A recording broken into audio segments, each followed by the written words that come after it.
Hello and welcome to the University of Louisiana at Lafayette's College of Liberal Arts Showcase. I'm your host, Jordan Kelman, Dean of the College. Each episode, we introduce you to one of our fascinating teachers and researchers, and they'll tell us how they're making a difference in Acadiana and in their field of study. Today, we'll meet Marianne Wilson, a professor in the English department who has been with UL Lafayette since 1986 and one of the most vibrant faculty members with a large and varied department. We'll discuss her long career of teaching and publishing in the area of Southern literature and women's studies.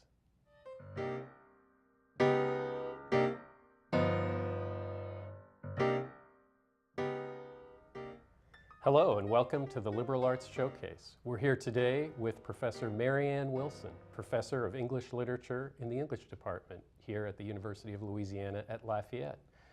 Welcome, Marianne. Thank you. Thank you. So you came to Louisiana from Birmingham, Alabama. I did. In 1986. Well, by way of Atlanta. Okay. Yes, we'd been living in Atlanta for 13 years, my husband and our two sons. And we had met at LSU back a long time ago in graduate school, and had lived in Atlanta. And then we wanted to come back to Louisiana. We liked the lifestyle here, and a job came open in the UL English department. And then another job came open for me as an instructor, and I've been here 31 years. Incredible. Yeah.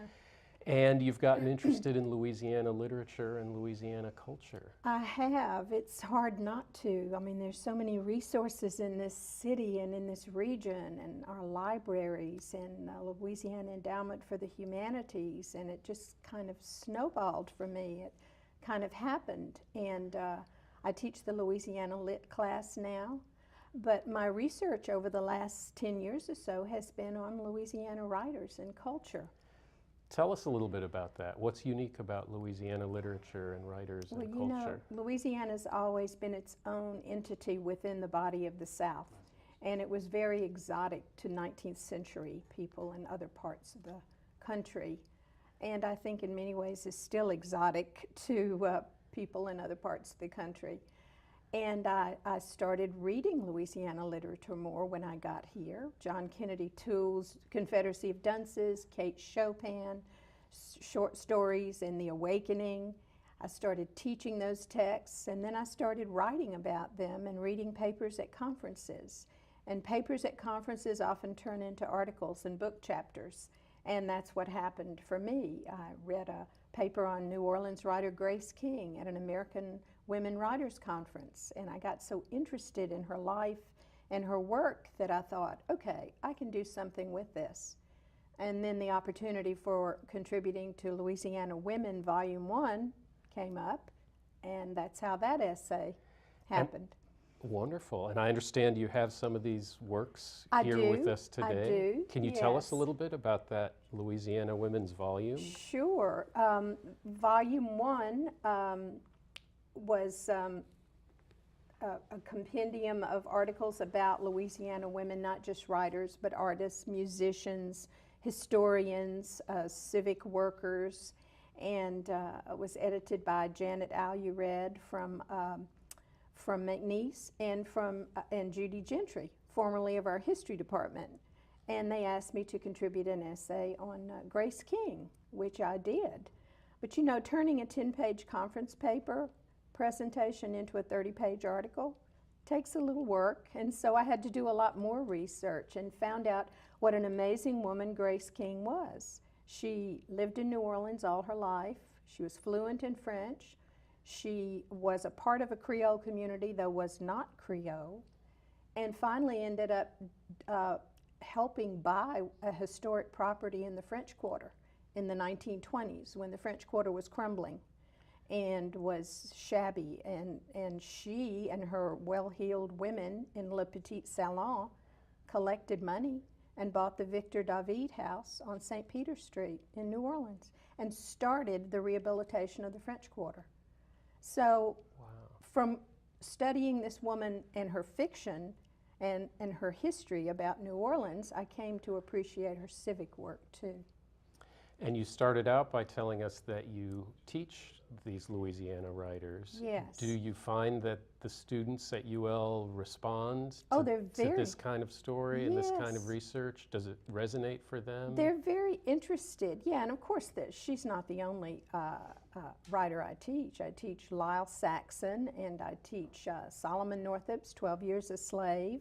So I teach slave narratives, I teach contemporary fiction, I teach Kate Chopin, and yeah, they do, and they want to know what's going on right now in Louisiana Lit. So the book I'm teaching right now is by Neil Walsh, who's head of creative writing at UNO, and it's called My Sunshine Away. It takes its title from the Jimmy Davis song, and it's about Baton Rouge post-Katrina. You mentioned 12 Years a Slave. It must have been exciting to be teaching that around when the movie came out. Absolutely. And it made a pretty big splash in popular culture. Yeah. Was it surprising to our students to learn this history about things that happened just a few miles away? Yes, many of them recognized the place names and the places in the narrative that I knew nothing or very little about. They said, oh, my grandfather lived near here. I know where this swamp was. I know where this bayou is. And it was a revelation for them. And of course, North Louisiana for many of them is a different country. So they learned a lot about the Red River country. I see. Yeah. I see. Mm-hmm. And I understand that you've also written about Duck Dynasty. Can you tell us about that? That was one of the surprising things that I got into. I had heard my students several years ago talking about that show, and it's not one that was on my normal watching schedule. So I thought, I need to learn something about this show. And I was visiting my sister and brother-in-law in Birmingham, and they had a huge new flat screen TV, and they were watching Duck Dynasty one day, and I thought, okay, I want to sit down and watch it with them. But you know, academics never just watch anything. They're always studying and thinking about what they might do with this, and so I kicked back and studied it as a specimen of Louisiana culture and representations of the South on TV, which is what the book is about, how the South has been represented on television. And I read that paper at a Southern Lit conference, and somebody who was editing the book came up to me afterward and said, would you like to turn this into a 30-page article for our book? And I Wonderful. said, sure, I think I can do that. So I had to binge watch Duck Dynasty in order to do my research.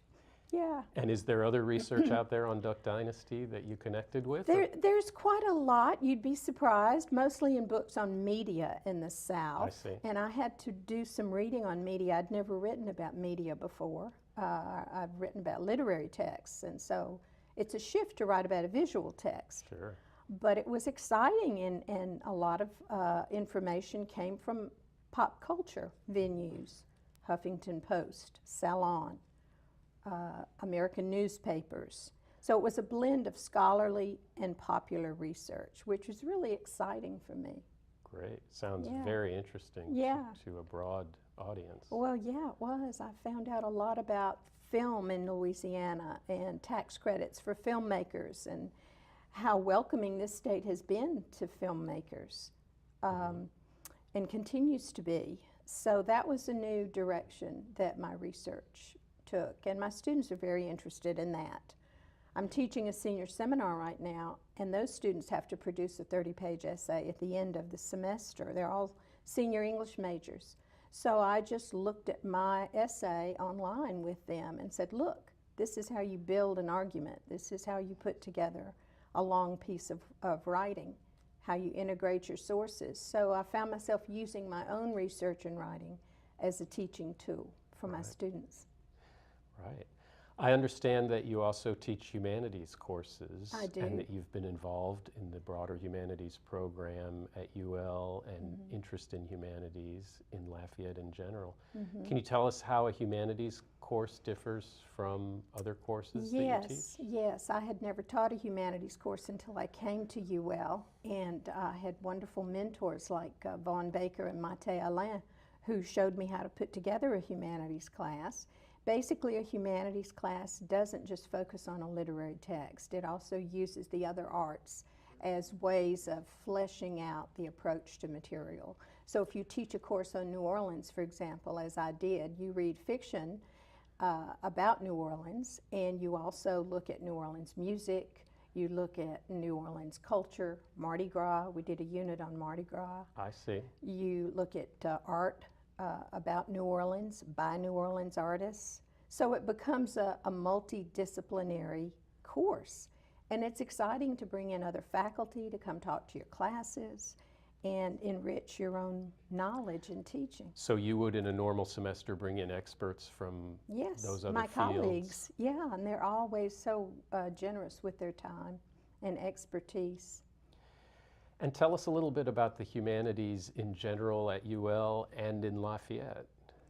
The humanities are thriving in Lafayette and at UL. We have a very vigorous humanities program at UL. I coordinated that years ago at midpoint in my career, and we now have an introduction to women's studies, gender and sexuality studies, which is a humanities 200 class. Okay. But we have special topics courses offered every semester by faculty across the university for music and art and history. Okay. And sociology, and students are able to fill a humanities elective with those. Okay. And there's an organization called the Friends of the Humanities, who I understand sometimes attend your courses. Yes, I can't speak too highly of the Friends of the Humanities. This is a group of men and women in the community who take my classes and other colleagues' classes, and they contribute to our humanities program by helping us with travel funds and buying books and films and giving us all kinds of enrichment resources to bring in speakers. And then they are just an amazing group to teach. They read books, they travel, they do all their assignments, they love what they're learning, and I teach special topics classes for them, not just as part of the regular humanities program, but in the evenings. I just finished a 5 Wednesday night class called Literary Hauntings, Ghostly Tales, and it was about ghost stories and in American literature, and we ended up with a unit on New Orleans ghost stories and haunted Lafayette. So did you know Lafayette was haunted? It is in certain places. Thank you. Yeah. I think our listeners will be very curious to learn more about that. So we're here today with Professor Marianne Wilson from the English department, and she's telling us about all the wonderful things going on in her courses and beyond in the English department and in the humanities at UL. Join us for the second half of our interview in a moment.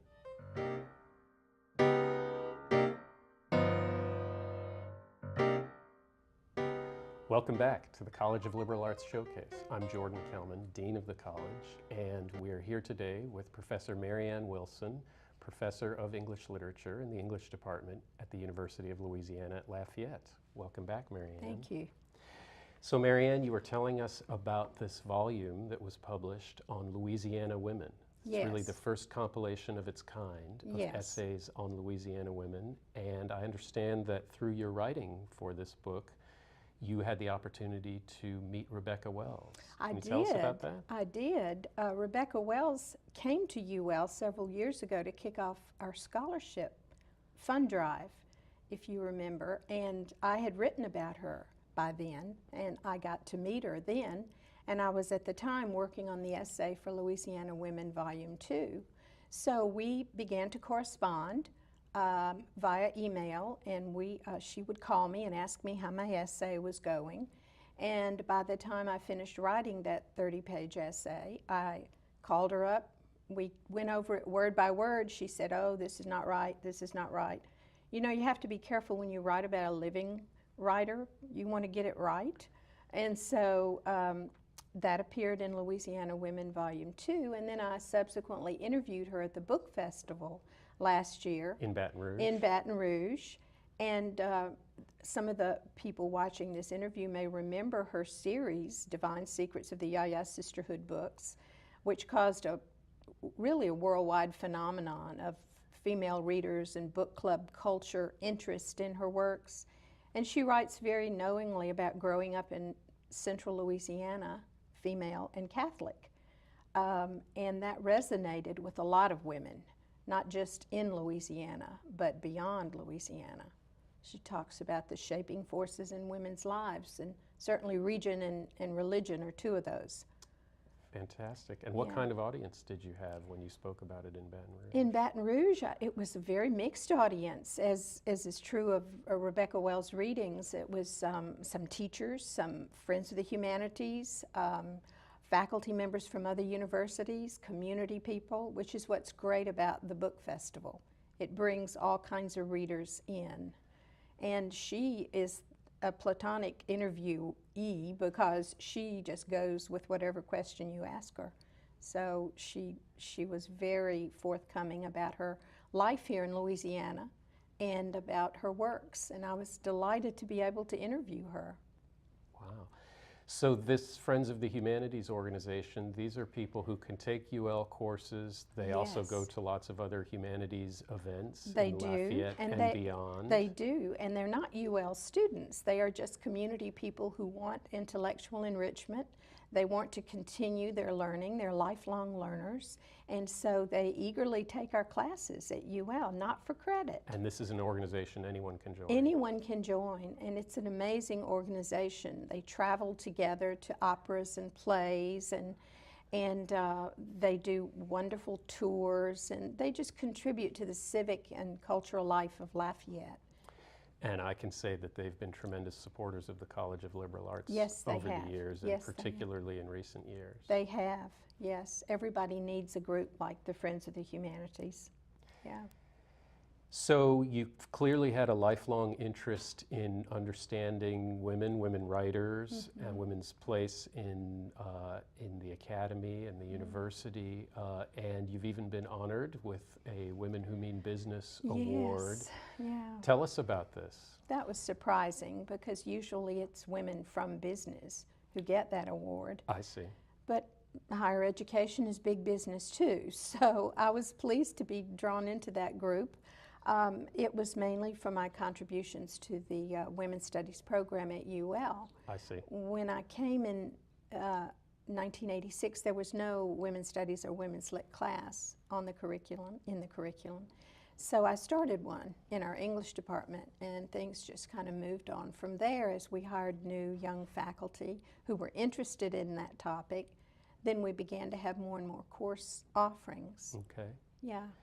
And have you found this is an important area of study to share with young students, particularly female students? Absolutely. They teach me so much about my own life. We're obviously of different generations, and they get younger every year.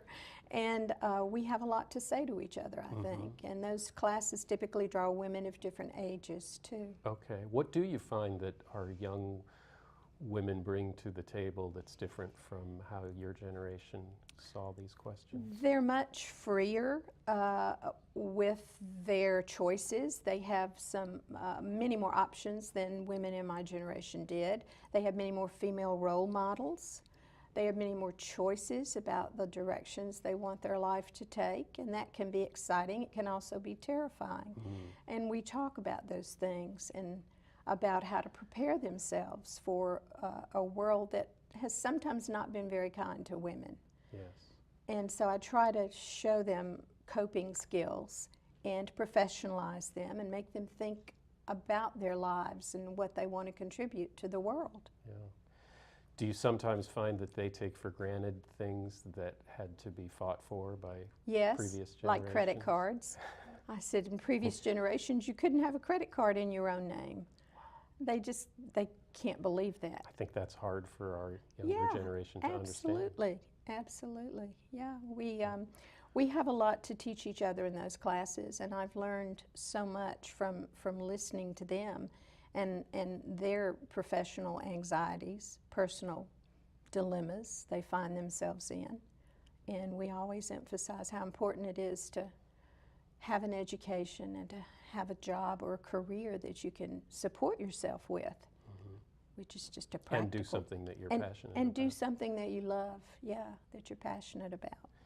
Speaking of which, I know that you have taught on our study abroad programs in Yes. the past. Can Yes. you tell us where you've gone and Oh what my those goodness. experiences were like? Those were amazing experiences. My first was 6 weeks in Paris, and I taught courses on the American writer in Paris and the American woman writer in Paris, and went with wonderful faculty from UL.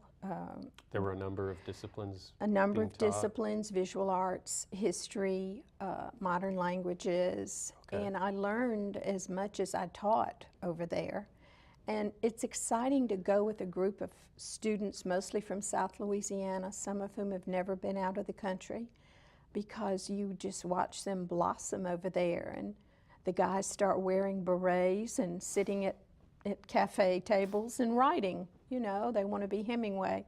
So that's fun. But you also get to take them around the city and make use of the resources of the place where you are. Right. And that was wonderful. And then I went to Florence for 6 weeks, another great city of the world.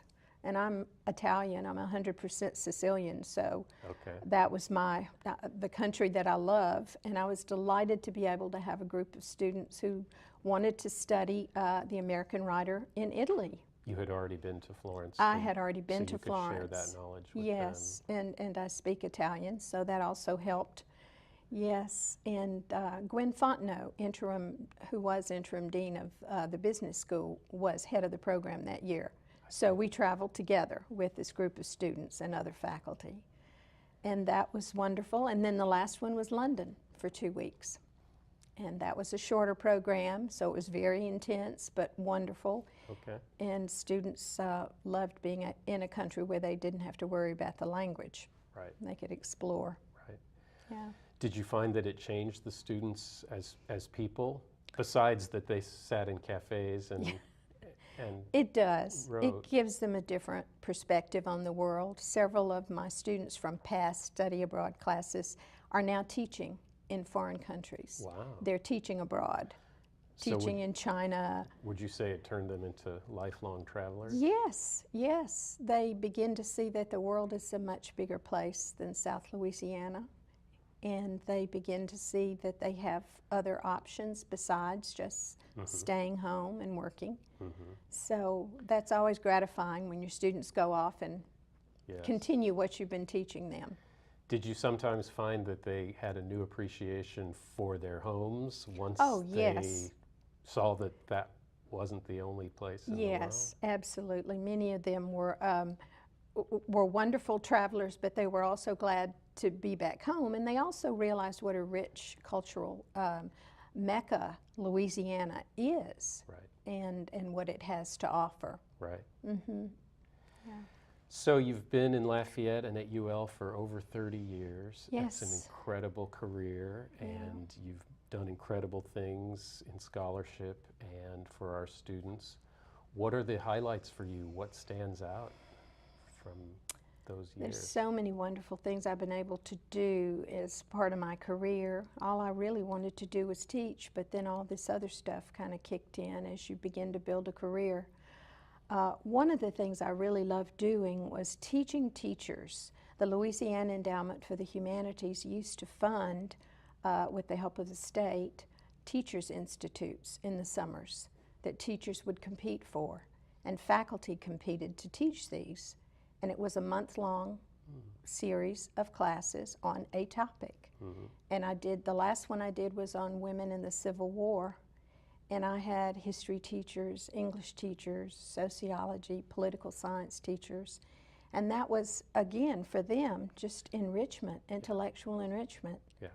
Learning how to teach in a different way for Okay. them. So that experience and knowledge will propagate generation after generation. That's what we hope, yes. So you're nearing retirement. What are your plans? Well, I'm going to relocate to Georgia to be nearer family. I don't have any family in Lafayette, but I've loved living here. And I have some writing projects. One of them is on New Orleans women's book clubs from 1880 to 1925. Okay. Of course, Grace King was the writer who got me interested in that because she was a member of Le Petit Salon one of the big culture clubs. So that's a book project I want to work on. I want to do some nonfiction writing. I want to do some gardening and to be with my grandchildren. But I want to keep up my teaching in some way. I think I'm a born teacher. I'll find a venue for my talents. I'm sure that you will. I have to. It's been a pleasure talking today. We've been talking with Marianne Wilson, Professor of English Literature at the University of Louisiana at Lafayette, on the Liberal Arts Showcase today. Thank you for joining us.